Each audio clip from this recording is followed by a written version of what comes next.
मेरा नाम है बुल्ला,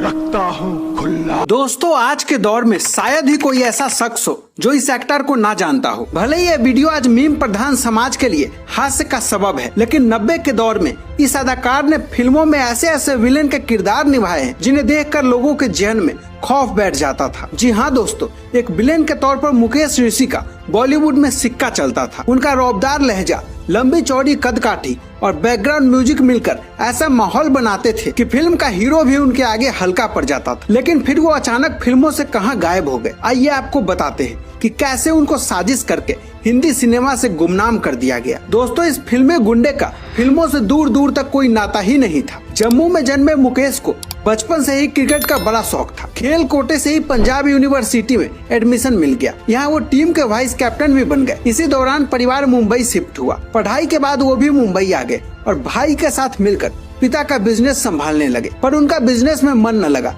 तो पिता से विदेश जाने की फरमाइश की। पिता ने उन्हें फिजी भेज दिया। यहाँ उन्होंने डिपार्टमेंटल स्टोर में नौकरी की। यहाँ भारतीय मूल की एक फैमिली रहती थी। यहीं उनकी मुलाकात केसनी से हुई। केसनी से उन्हें प्यार हुआ और दोनों ने शादी कर ली थी। यहीं मुकेश ऋषि की कदकाठी को देखते हुए उन्हें मॉडलिंग करने की सलाह मिली। उनका बिजनेस में वैसे ही मन नहीं लगता था, इसलिए उन्होंने इस सलाह पर काम शुरू कर दिया और मॉडलिंग सीखी। फिर वह वाइफ को लेकर न्यूजीलैंड चले गए। यहाँ एक मॉडलिंग एजेंसी ने उन्हें हायर किया। फिर क्या, वो बतौर प्रोफेशनल ये काम करने लगे। मगर धीरे धीरे इस काम में 7 साल बीत गए और इसी बीच पिता की मौत हो गई थी। और जब बहन की शादी तय हुई तो भारत लौट आए। यहीं से उन्हें एक्टिंग का बुखार चढ़ा और मुकेश ने मुंबई में रोशन तनेजा के एक्टिंग स्कूल में दाखिला ले लिया। यहाँ से निकलने के बाद वो फिल्म प्रोड्यूसर के दरवाजों के चक्कर लगाने लगे। इस बीच वो यश चोपड़ा के पास पहुँचे और फिल्म में विलेन का रोल मांगा। यश चोपड़ा ने यह कहकर उन्हें ये रोल देने से मना कर दिया कि मैं तो रोमांटिक फिल्में बनाता हूँ, उनमें विलेन नहीं होते। पर इसके अगले ही साल यश ने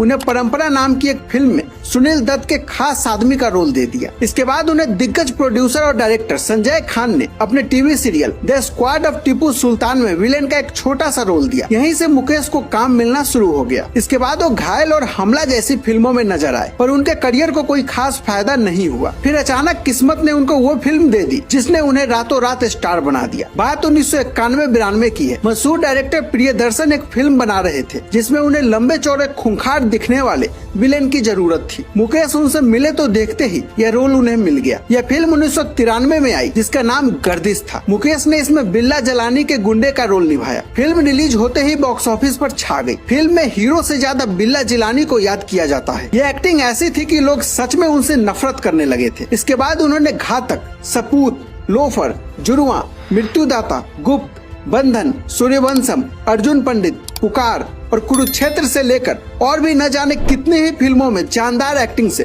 लोगों के दिलों में एक खास जगह बना ली। 1998 में आई फिल्म गुंडा में वो बुल्ला बने थे। उसमें बोला गया उनका डायलॉग उस दौर में लोगों की जुबान पे रहता था। इसे आज भी मीम्स बनाने के लिए उपयोग किया जाता है। कहा जाता है कि खलनायक की छवि के चलते बच्चे उनसे डरने लगे थे। बच्चे उनके पास नहीं जाते थे। यहाँ तक कि महिलाएं भी उनके इस रोल के लिए उन्हें झिड़क दिया करती थी। अब वही सवाल फिर से आता है कि इतना मशहूर खलनायक बॉलीवुड से कैसे गायब हो गया। कहते हैं कि साल 2000 के बाद इतने बेजोड़ एक्टर को काम मिलना ही बंद हो गया। उन्हें समझ ही नहीं आ रहा था कि उन्हें काम क्यों नहीं मिल रहा। बाद में पता चला कि उनकी कामयाबी से जलने वाले कुछ फिल्म मेकर और एक्टर ने उनके रोल काटने शुरू करवा दिए थे। जो अभिनेता एक साल में 3-3 फिल्में किया करता था, उसको साल में एक फिल्म भी नहीं मिल रही थी। पता चला कि वो बॉलीवुड की घटिया साजिश का शिकार हो गए। उनका करियर जानबूझकर ठप कर दिया गया। मजबूर होकर मुकेश ने साउथ सिनेमा का रुख किया। वहाँ भी उन्होंने विलेन के रोल करने शुरू कर दिए। फिलहाल अब वो कभी कभार ही फिल्मों में नजर आते हैं। दोस्तों, इस कहानी में फिलहाल इतना ही। आपका बॉलीवुड के इस घटिया रवैये पर क्या कहना है, कमेंट करके जरूर बताएं।